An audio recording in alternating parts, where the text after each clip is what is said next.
जय श्री महाकाल। जय श्री महाकाल। दोस्तों, आप सभी का आपके अपने चैनल में एक बार फिर से बहुत स्वागत है। आपका आभार है। और चैनल को यदि अभी तक आपने सब्सक्राइब नहीं किया है, चैनल से आप नहीं जुड़े हैं, तो एक छोटा सा निवेदन है कि आप चैनल को सब्सक्राइब करके चैनल से जुड़ जाइए।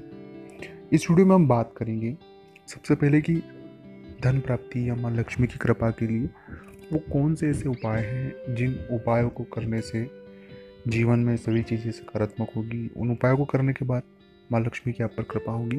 और अभी जो ग्रहण आ रहा है, इस ग्रहण के दौरान भी कुछ लक्ष्मी माँ की कृपा के लिए कुछ उपाय हैं जिन्हें करने के बाद हमें बहुत सी चीज़ें फायदा पहुंचा सकती हैं। 10 मिनट का वीडियो है। ये वीडियो देखने के बाद आपको कभी भी किसी उपाय की बात नहीं करेंगे और न ही किसी उपाय के बारे में आप सोचेंगे। सिर्फ इन्हीं उपायों को बिल्कुल प्रैक्टिकल तौर पर करेंगे तो बहुत सारी चीज़ें आपकी सही हो जाएगी।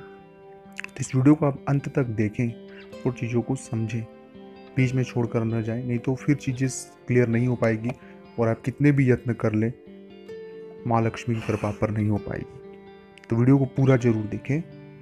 उससे पहले को निवेदन है कि यदि आप मुझसे बात करना चाहते हैं, आपको कोई भी परेशानी हो, शिक्षा, नौकरी, प्यार, रोजगार, विवाह, दाम्पत्य, तो स्क्रीन पर मेरा नंबर चल रहा है। आप व्हाट्सएप पर मैसेज छोड़ दें मुझे, वहाँ से अपॉइंटमेंट लेकर मुझसे बात कर सकते हैं। शुल्क लागू है दोस्तों, शुल्क बिल्कुल नॉमिनल है और कोई उसमें बड़ी पूजा विधान नहीं आपको बताया जाएगा। सामान्य चीज़ों से डील आपके साथ की जाएगी। सामान्य चीज़ों से जो भी परेशानी उससे बाहर आपको निकाला जाएगा। तो देखिए, माँ लक्ष्मी की जो कृपा है, हम उस पर आज इस वीडियो में पूरी चर्चा करेंगे और पूरी जानकारी आपको बैक टू बैक पता लगेगी कि क्या करना चाहिए और क्या नहीं करना चाहिए।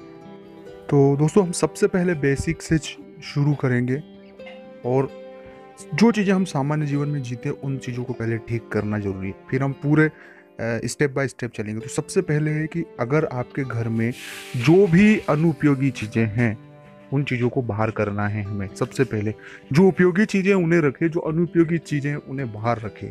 घर में स्वच्छता, साफ सफाई, इनका विशेष ध्यान दें, क्योंकि माँ लक्ष्मी जो है वो स्वच्छता, साफ सफाई, इसी जगह पर बरकत होती है। और इसका साधारण सा उपाय है, हम जब दीपावली आते हैं जैसे घर की सफाई रखते हैं, उसी तरह से हम रंग रोगन ये तो नहीं है रोज कर सकते, लेकिन सफाई तो हम रोज रख सकते हैं। तो पहला मुख्य चीज है जो आपको सही करना है आपके घर में, साफ सफाई, स्वच्छता आपको घर में रखना है। आपका घर जैसा भी हो, मैं ये नहीं कह रहा हूं कि पक्का मकान हो, कच्चा मकान, जैसा भी हो वो बहुत अच्छा है। बस उसमें सिर्फ साफ सफाई और पहली चीज है जो भी अनुपयोगी चीजें उन्हें घर से बाहर करना, ये पहली बेसिक चीज है। इसमें दूसरी बात यहाँ पर ये भी समझ ले कि हमें खुद को स्वच्छता रखना है, रोज स्नान ध्यान करना है रेगुलरली, और घर में रोज दीपक लगाना है। ये दोस्तों बेसिक से शुरू होगा। आप सोचें कि डायरेक्टली कुछ ऐसा बताए कि हमारे पास धन का आगमन हो जाए, ऐसा नहीं होगा और ऐसा कभी होता भी नहीं है और होगा भी नहीं, चाहे आपको कोई कुछ भी बता ले, आपसे कितने भी पैसे हट के ये चीजें करा ले। जो सच है मैं उसी बात को फोकस आपको करा रहा हूँ। अगर आप इसे कंटिन्यू करते हैं 30 दिन, 40 दिन, 50 दिन, तो आपको इसका सकारात्मक जो परिणाम दिखाई देने लग जाएगा। तो सबसे पहले हमने बेसिक्स जो चीज़ें उनको क्लियर करी। अब यहाँ पर बात करना चाहते हैं, थोड़ा दूसरे स्टेज पे आते हैं। वो होता है कि महिलाओं की इज्जत। दोस्तों, महिलाओं की इज्जत में बरकत है और महिलाओं को सम्मान देना, इसमें मैं महिलाओं की भी बात कर रहा हूँ। ऐसा नहीं कि पुरुषों को ये बात कह रहा हूँ, ये महिलाओं पर भी लागू होती है। महिलाओं की इज्जत करने से, क्योंकि महिलाएं, स्त्रियां जो है वो माँ का स्वरूप है, देवी का स्वरूप है और इस धरती पर जागृत एक सत्ता है वो। इसलिए अपने घर के माता पिता, इनका तो माता, भाई बहन, मामा मौसी, जो परिवार में महिलाएं हैं हमारी, उनका तो हम बहुत इज्जत करते ही हैं और करना भी चाहिए। लेकिन हम जैसा भाव इनके प्रति रखते हैं वैसा ही भाव हर महिला के प्रति रखें, बहुत ज़्यादा सकारात्मक और बहुत ज़्यादा अच्छा रहेगा। तो ये बात को हमेशा ध्यान में रखें। ये मामूली बात नहीं है। आप चाहे कितना भी यत्न कर ले, लेकिन जब तक इन बेसिक चीज़ों को सही नहीं करेंगे तब तक आपको चमत्कारिक परिणाम दिखाई नहीं देगा। तीसरी बात है जो सबसे ज़्यादा महत्वपूर्ण है, माता पिता की इज्जत और माता पिता का पूर्ण ख्याल। ये बरकत के सभी वो विषय है और आप एनालिसिस कर लीजिएगा। जो मैं बातें बता रहा हूँ ये बहुत बड़ी बातें बता रहा हूँ और ये कोई सामान्य बातें नहीं बता रहा हूँ। इसे बहुत गंभीरता से ले और इन पर आप काम करें। इन चीज़ों को बिल्कुल काम करना ही है। तो माता पिता की बहुत इज्जत करें, बहुत सम्मान करें, करते हैं, ये हमारी पद्धति। लेकिन आज के इस दौर में बहुत से लोग ये नहीं करते हैं। 90% लोग करते हैं, लेकिन अभी 10% ऐसे लोग हैं जो अपने गार्जियन, जो माता पिता जिनके नहीं है, उनके जो भी गार्जियन है जिन्होंने पाला पोसा अच्छा रखा, लेकिन वो उनके प्रति बिल्कुल रूट और एक अलग व्यवहार रखते हैं। तो ये सही नहीं है, और इससे भी बरकत और माँ लक्ष्मी की कृपा उन घरों पर कभी नहीं होती है। और सिर्फ दिखावटी तौर पर यदि लक्ष्मी दिखती है तो वो अशुभ लक्ष्मी होती है, जो साथ में कुछ ही दिनों में सब कुछ तबाह कर देती है और व्यक्ति को ऐसे मुकाम पे खड़ा कर देती है जहाँ से वो न संभल पाता है, न पीछे आगे कहीं नहीं जा सकता है, पूरा रोक के रख देती है।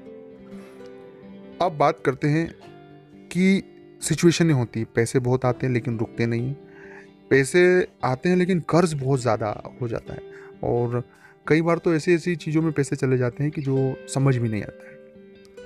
तो दूसरी बात है कि लक्ष्मी के ठहराव के लिए, अगर आप लक्ष्मी को ठहराव के लिए रोकना चाहते हैं, या आपके पास कि आप चाहें कि धन रहे, सुरक्षित रहे, संचित रहे, तो जो कमाते हैं उसमें से कुछ प्रतिशत, हमेशा कुछ प्रतिशत इस तरह से कि उसे भूल जाए, क्योंकि लोगों की प्रवृत्ति होती है और लक्ष्मी की स्वभाव होता है कि वो आएगी, पानी को आप रोक नहीं सकते, वो बहाव है, बहता रहेगा, वैसे ही लक्ष्मी का बहाव है।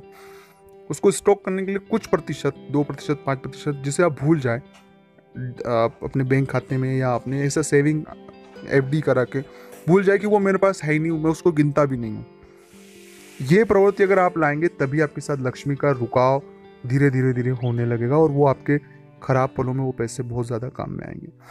आप ये सोचें कि इस तरह से हो पाए कि लक्ष्मी आए लेकिन रुके, ये चीज़ें कभी नहीं होगा। आप ये सोचते हैं कि 100 रुपये से क्या होता है, 100 रुपये अलग रखने से क्या होता है, लेकिन जब 100 रुपये 12 महीने तक रखे जाते हैं तो 1200 रुपये हो जाते हैं। एग्जाम्पल बता रहा हूँ, इसलिए एक बहुत बड़ा अमाउंट हो जाता है जब छोटे छोटे पैसे आप अगर अलग से बचा के रखते हैं। वही रुकाव है और वही सबसे सही उपचार भी है। आप इसके लिए सोचें कि कुछ और चीज़ हो सके कि मैं रुक जाऊँ या ये चीज़ें हो जाऊँ, ये सभी चीज़ें गलत है दोस्तों, और ये सही भी नहीं है। और लक्ष्मी को जो रोकना है बहुत टफ काम है, क्योंकि ये आधुनिक दौर है और कलयुगी दौर है, और ये लक्ष्मी का दौर है। तो वो बहाव जो है उसका, वो 2 गुना है यहाँ, पहले 1 गुना भी नहीं, अभी तो 2 गुना और 100 गुना हो गया है। तो इस टेक्निकल चीज़ों को आपको मैं समझाने की कोशिश कर रहा हूँ कि इन चीज़ों को आपको समझना है। आप भगवान के प्रति पूर्ण आस्थावादी रहे। दूसरा उपाय ये भी जाने, पूरे मंदिर जाए, दर्शन करें, क्योंकि ईश्वर की कृपा के बिना माँ लक्ष्मी की कृपा होना संभव नहीं है। तीसरी बात है कि जब भी लक्ष्मी माँ की कृपा हो, आपके पास धन हो, उसे शुभ कार्यों में लगाएं, न कि कुछ गलत कार्यों में। अब वो गलत काम कौन से हो गए? बहुत से लोग शराब पीते हैं, जुआ खेलते हैं, बहुत से लोग वेश्यावृत्ति में खर्च कर देते हैं, बहुत से लोगों को न जाने ऐसे ऐसे शौक होते हैं कि जिनके बारे में हम कल्पना भी नहीं कर सकते। तो लक्ष्मी शुभ आई, लेकिन आपने उसको अशुभ कामों में यदि खर्च किया तो आपकी आने वाली 7 पीढ़ियाँ जो है उन चीज़ों को भोगती है। और 7 पीढ़ियाँ भोगने से सीधा सा अर्थ ये है कि हम अगर कुछ करेंगे नहीं, सही तरीके से उसको मैनेजमेंट नहीं करेंगे, तो हमारे वाली जो आने वाली संतानें हैं वो उस बेस पर बहुत कुछ अच्छा कर सकती थी, लेकिन हम यदि अभी खर्च करके सभी रूप से बर्बाद हो जाएंगे तो कुछ हो पाना मुश्किल है। तो कोशिश ये करें कि इस तरफ कभी जाने का प्रयास करना ही नहीं है। हमें जितना हो सके उतना धन बचाएं, शुभ कार्यों में लगाएं, और खासकर व्यसनों से दूर रहे। व्यसन जो है वो लक्ष्मी को निकालने का सबसे अच्छा उपाय है। आदमी को व्यसन में लग गया तो ऑटोमेटिकली वो सब धन खर्च करना शुरू, जमीन जायदाद मकान, व्यसन से बिल्कुल दूर रहें। कर्ज जो है जितना हो सके जीवन उतने में चलाए, बेफिजूल कर्ज लेकर चीजें नहीं करना चाहिए, क्योंकि ये भी माँ लक्ष्मी की कृपा से आपको वंचित रखेगी।